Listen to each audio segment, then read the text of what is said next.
Welcome to Everything Cookbooks, the podcast for curious writers, readers, and cooks. I'm Kristin Donnelly, and I'm recording solo today with Tina Ujlaki, who taught me so much of what I know about recipe writing and editing.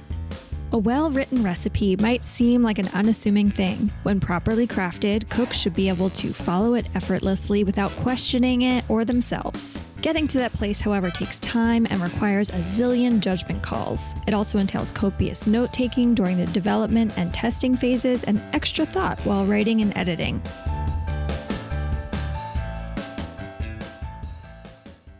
Today, I'm thrilled to have one of my mentors on this episode, Tina Ujlaki, who is the executive food editor at Food & Wine magazine for decades.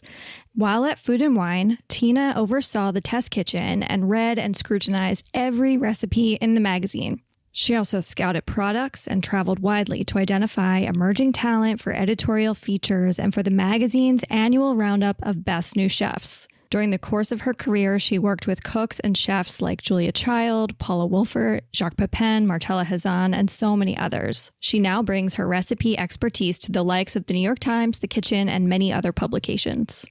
Hi, Tina. I'm so excited to have you here. For those who don't know, Tina Ujlaki is my mentor from Food & Wine. She taught me so much of what I know about recipe writing and recipe development and testing. Tina, I'd love for you to talk about how you became the recipe person you are, the recipe expert. Thank you for having me. It's really fun to be here, and that's very, very sweet of you to say. I actually had to jump into recipes head first, never having edited a recipe before, when I was working for Anne Willan a million years ago at La Varenne. I was a work-study student at the school in Paris. You know, when I look back on this book that I did for her, I had never edited a recipe. I had never tested a recipe. I kind of cringe. You know, it was many, many years ago. And, you know, at the time, of course, I had no idea what I had to learn. I mean, I think just from working with recipes for so many years in freelance capacities, and then, of course, forever at Food & Wine, where I was the food editor there for 30 years plus, from having bad experiences cooking from recipes myself, and trying to learn from those. I feel like a recipe is a glorified set of instructions. It can be a lot more. At the very least, that's what it is. And there should never be a recipe that doesn't work. I mean, there's no reason for it. I wish they could all be eliminated, but there's so many that don't work, obviously. I really care about how things are said, what is said. You know, the goal is to get somebody to be able to replicate something that you made that you loved in the easiest, most straightforward possible way. And I think just really caring about getting it right. I don't know, thinking about how you say things and when you say things and what you say and what you don't say. And, you know, just trying to give as much direction and instruction where it's needed and to not worry about it where it really isn't. It's just very important to me to get it right, because I think it's terrible that there are recipes out there that don't work. When you say don't work, where do you think that comes into the process? Unfortunately, it can come in myriad ways. I mean, I think it does come in, you know, recipes that are poorly tested. I mean, we've all seen recipes that are copied or plagiarized, but not 100%, only 85%. And then whatever the 15% modification somebody makes to make the recipe their own, if it's not well tested, and if the testing isn't well documented and then accurately written up, I mean, there are a million places it can fail. It can be a keystroke, a plural that should be a singular. You know, unfortunately, there are a million places a recipe can go wrong, but, you know, there are a million reasons it can also go right. But I mean, really anything can be wrong. The oven setting can be wrong. The timing can be wrong. You know, somebody can write baking powder instead of baking soda, and, you know, it'll completely throw the recipe off, or a measurement, or, you know, if you forget that it actually, you switched it from one cut of beef to another cut of beef. And you know, when you're developing a recipe, You always think, well, I'll remember that. And of course, you never will remember anything. And no matter how many years you've been doing it, you tell yourself you have to write everything down, you have to document everything, you have to be as careful as possible. You can still make mistakes. So it's a very focused process. Like I notice if I'm testing recipes, I'm not very good at multitasking, period.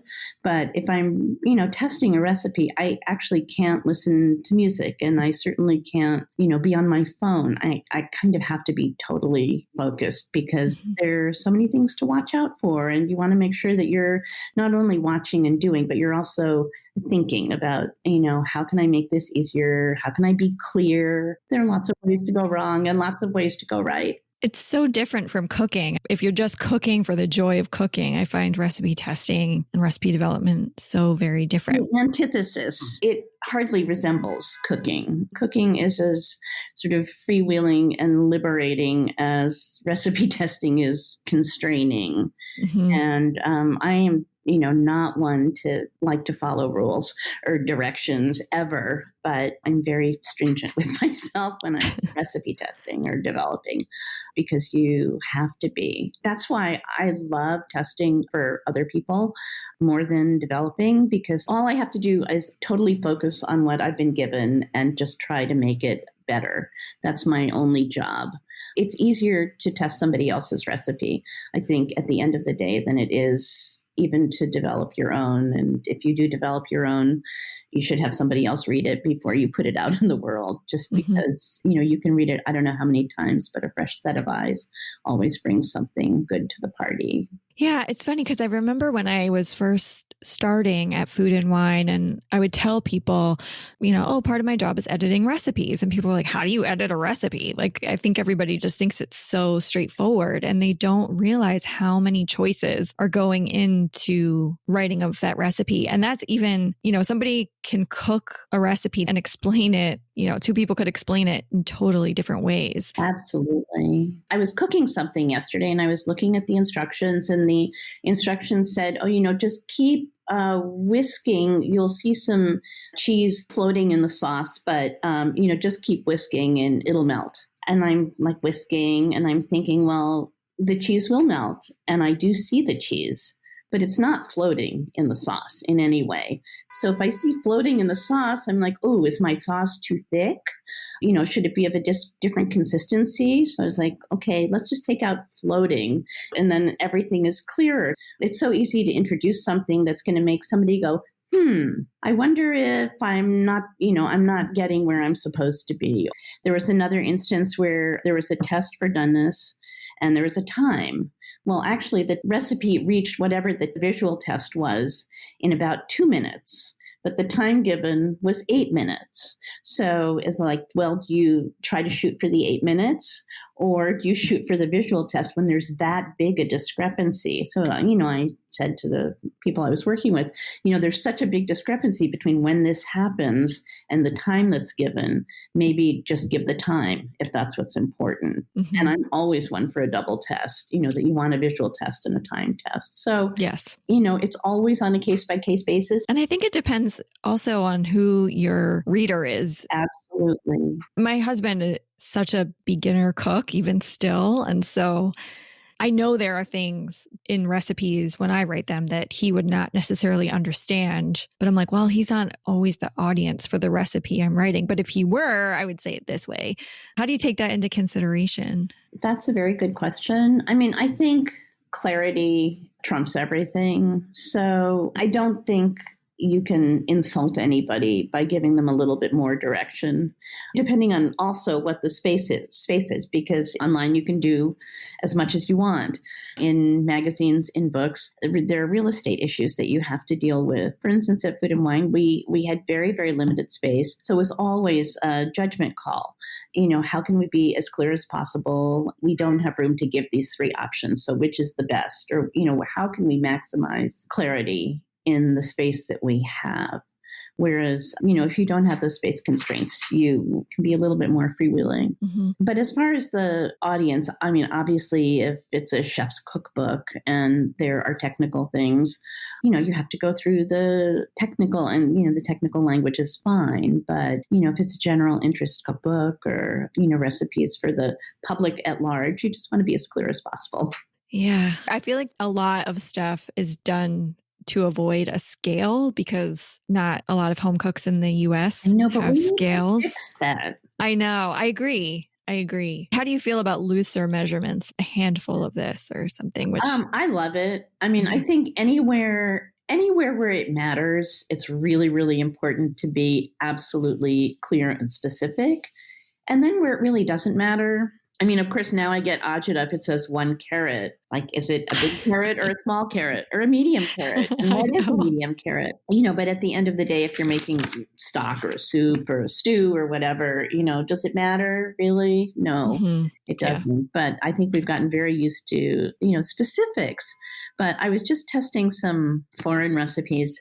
They called for shallots, and they called for like 8 shallots. And I was like, okay, I think this might have come from a country where the shallots are a lot smaller than ours, because after I've sliced the 8 shallots, I have 12 cups of shallots or whatever it was.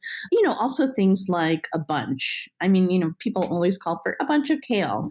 Well, the bunch of kale you buy at the grocery store is not the bunch of kale you get at the farmer's market.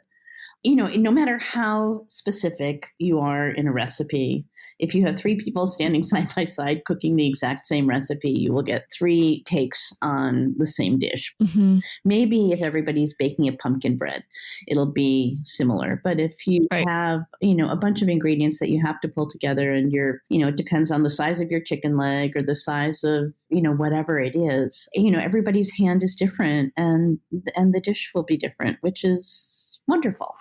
I think that's something to celebrate, not something to worry about. It is fun. It's funny. I worked with a really wonderful recipe tester just recently. She liked things to be really specific. And then garlic, for example, is another ingredient where a lot of times when you get a supermarket head of garlic, it's that soft neck garlic, and the cloves can be really tiny. And then the farmer's market garlic is usually this hard neck garlic in the summer. So those big, big fat cloves. So 1 clove of garlic, if it's in a stew or something, doesn't matter that much. But if it's raw, it can. It was funny. For a while, she kept asking me like, what size? And I ended up handing everything in, saying sizes of garlic, fat garlic cloves, That's good. It was, but then sometimes it seems like some editors don't want to be so specific if it doesn't matter. They want it to feel looser for home cooks. I think they feel like it's less intimidating. So in some of those cases, I just adjusted everything. So it was more like your supermarket clove of garlic, not really those fat farmers market cloves. Anyway, it's just interesting, those little choices that we think very hard about. Well, even on the garlic front, for many, many years, time immemorial, garlic was always minced. I hate chopping garlic as much as the next person, and, totally embrace the microplane. And now everybody grates their garlic. But, grated garlic and minced garlic are not the same. Yeah. Even if you just saute spinach and you add grated garlic or you add minced garlic, you don't get the same expression of garlic flavor. So, it's really, it's interesting, as we evolve, how things change. I remember when arugula was newer, we would call for a bunch of arugula. And for some reason in the country, they continued to think of arugula as an herb. So a bunch would be like 7 sprigs of arugula. Oh, right. For all of those things, I think calling for a bunch of anything really doesn't do anybody any good anymore. Mm-hmm. It can be as much as 4 times as much given a small bunch or a large bunch. Yeah, for sure. I feel like one of the reasons, if different people are making the recipes, that it can come out differently is salt. How do you like to handle seasoning when writing recipes? Well, given my druthers, I like to be loose where you can be loose and specific where you obviously have to be specific. If you're making something with raw eggs that you can't really taste, or you shouldn't advise other people to taste in advance, or a sausage stuffing, or anywhere where you can adjust it later. But otherwise, I really like to let people be as liberal with the salt or as strict with the salt as, where it's critical. I think it's very important to be very specific. And where it's just a matter of augmenting flavor. I mean, I think a lot of people like their food a little less salty and a lot of people like it more salty. So I only like to be specific where I have to be specific. But I notice that that's how I feel in my development when I'm talking to people about recipes or cooking. But in recipe testing, in most of the recipes testing that I do for other people, I see that they want to be salt specific pretty much all the way through. And one of the biggest questions is, was there enough salt? Did you add more salt at this point? And then, we always have to talk about, recipes that call for seasoning blends, whether it's Cajun seasoning or Creole seasoning or taco seasoning or whatever it is. Every brand has a different level of salt. So, how much you have to season afterwards is completely brand dependent, and, specifying what kind of salt it is. So, I noticed that there are a lot that say, did you use Diamond Crystal or did you use Morton's? It's a little tricky, but I love reading the Times recipe comments. It gives me faith that people are very, very happy to take ownership of recipes and make them their own. And it makes me feel like a lot of people are just inclined to do that, regardless of how much instruction you give them. They just can't turn around at the end and say, you led me astray, right. After they've done that. But, it makes me feel like people are much more comfortable putting themselves into their recipes than they were, say, 10 or 15 years ago. Oh, that's cool. Sometimes people pile on hate on a recipe, and I'm not always sure it's the recipe's fault.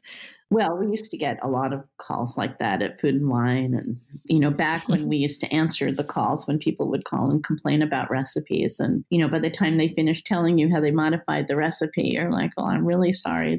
When you multiplied the pot pie by 20, that it didn't cook in, the half hour that was specified. This is actually a really good segue, because I remember talking with you once about when you're developing a recipe, how you really have to be careful when you cheat. For example, if you're writing a recipe to feed 10 people, but maybe to save some cost on ingredients and time, you make a version that feeds 2 or 4, and how it doesn't always work out so well. No, So you can't cheat. No, you know what? I shouldn't say that. You can cheat. And if you have a lot of experience with it, you know when you can cheat and when you can't cheat. But, then sometimes it surprises you. So it's actually best not to cheat if you can avoid it. I also notice in recipe testing, I have electric at home and I have gas in the country. So I get to have both experiences, and they are completely, completely different. I have to modify everything on an electric stove to replicate a gas stove. If you put something over medium heat on a gas stove, you start cooking it immediately over medium heat. And if you put it over medium heat on an electric stove, it takes 3 minutes for it to come to medium heat. It doesn't heat up immediately. So, the timing can easily be thrown off that way. Wow. When we worked together at Food and Wine, even though it's print publication and we had space issues, we still always wrote the procedures for the recipes in full sentences. And they have changed that style to basically remove articles.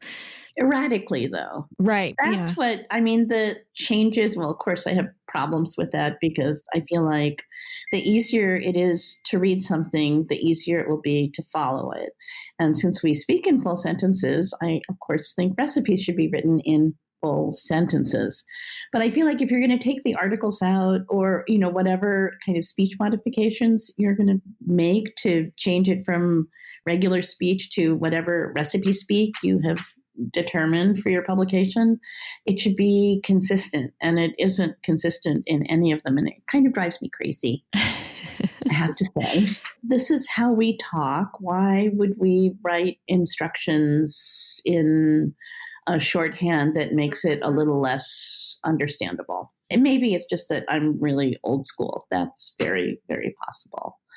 So in the beginning, you spoke about how a recipe is essentially a set of instructions. And so clarity is very important. But there are great writers like Nigella Lawson who put their own spin and inject their voice. And I'm wondering, who do you think does that really well? That's a good question. I mean, I think she's probably my favorite. I mean, I like reading Nigel Slater, and I like, so many of the English writers. I just think they have a really lovely way about it. I read The Observer, and they have a very nice way of talking through recipes. It just it makes you feel like you're there with them. Mm-hmm. I think I remember you saying David Leibovitz once too. He's just so hilarious. Yeah. And he's, he has so much personality in his writing, period. Mm-hmm. Dory's really fun to read. She's really sweet. And I mean, she's somebody that I've known for ages and eons and knew her as a person. It's just very fun to read her because she's very her. She comes through. Totally. I think a lot of the, writers who are very successful are the ones who come through, so to speak. You feel like you establish a relationship with them. You just really want to hear what they have to say. For the headnotes, what do you like to see in a good headnote? I want the headnote to make me want to make the recipe. I mean, I definitely want a headnote. I remember when there were no headnotes, and that was fine for a long time. And now if there's a recipe without a headnote, I'm like, something major is missing here. Like, not every recipe can obviously have a wonderful story or, great anecdote or something to teach. But there's some people who just have a really, really wonderful way of writing headnotes. As somebody who has written more headnotes than I care to think about and would be very happy never to write another headnote in my life, honestly, I want it to make me want to make the recipe. If it can teach me something, I'd love to learn something. If it can make something about the recipe easier for me, if it tells me a story, I'm very happy. I want it to give me something other than, this chicken breast is amazing because it's made with peppers infused with rosemary, and that is a perfect compliment. Those headnotes I don't want to read. I want to read about why somebody made this recipe, why it's important to them, what it means to them, what it says to them, what part it takes in their life. You want to feel like there's some personal connection between the person whose recipe it is and the recipe itself. It's something we talk about on the podcast a bit. It's you want to write a book because you have something to say. And I guess the same with the recipe. You want to write a recipe because you have something to say about it. Like Andrea writes really, really wonderful headnotes. Yeah. Like, I love reading engaging headnotes, and I'm always in awe of people who write them because they're hard to write. Presumably if it is your book, the recipes are there for a reason. They should all be there for a reason. With recipe titles, when we were working together, everybody wanted to put like the best ever this on it, best ever chocolate chip cookie. Part of it was for SEO reasons, because I guess people would put into Google, best chocolate chip cookie recipe. It's very easy to be very straightforward. And sometimes those are not exactly the most compelling. I mean, they get the job done. I think if you can be a little fun or flirty in the recipe title and still, be clear about what it is, I think it's great. In a book, I think you have free range. There's something personal, obviously, about a book. So you have a little bit more liberty than I think if you're just, developing recipes for, a company or a magazine or whatever, where it's more important to be very straightforward because it's going to be part of a big collection and they're going to need to know how to anthologize it and all of that. In a book, you can definitely be a little bit more frivolous about your recipe title, especially if you have a headnote that's going to come right after it that will either explain it, you want to call it crazy salad or whatever, rather than saying cabbage salad with carrots and pepitas or, whatever it is. So I think there are a lot of benefits to being able to title recipes in a book as opposed to ones you send out into the world. In a book, you don't have to think about SEO. So. I find it so annoying that if I'm looking for a specific recipe, something I have in my head that I want to make, and I look in cookbooks, I can never, ever find it. I'll go from book to book to book, and then I'll give up and I'll look online. And that's the only way that I can, find something. And then the things that come up are just, you have to go really far to get to interesting things sometimes because the most generic things come up because of SEO. But yeah. So here's a little bit of a hot seat question, I guess. What are the top 3 things somebody should do when they feel like their recipe is ready for the world? I would say the first thing is put it to the side for 24 hours and come back and look at it the next day just with a fresh eye to make sure. Check your spelling, obviously. Make sure that you've used all your ingredients. Oh, it's a big one. And not only used all your ingredients, but use all of each of your ingredients, that everything got added. If you have the luxury, have somebody else read it. Mm-hmm. Somebody who likes to cook, read it. Like, have a friend read it. If you can't have somebody who, has a trained eye to read it, to give you feedback. Because sometimes, no matter how clear it is to you, it could be unclear to somebody else. Great. Well, thanks, Tina. Thank you. I love talking about recipes. Thank you so much for sharing your wisdom. Oh, well, thank you. Thanks for listening to Everything Cookbooks. If you have questions or comments, ping us on Instagram at Everything Cookbooks or send us a message at our website, everythingcookbooks.com. Much gratitude goes out to our editor, Abby Circatella.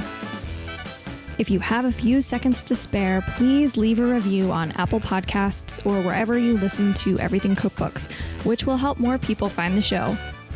Thank you for joining us. Until next time, keep on cooking.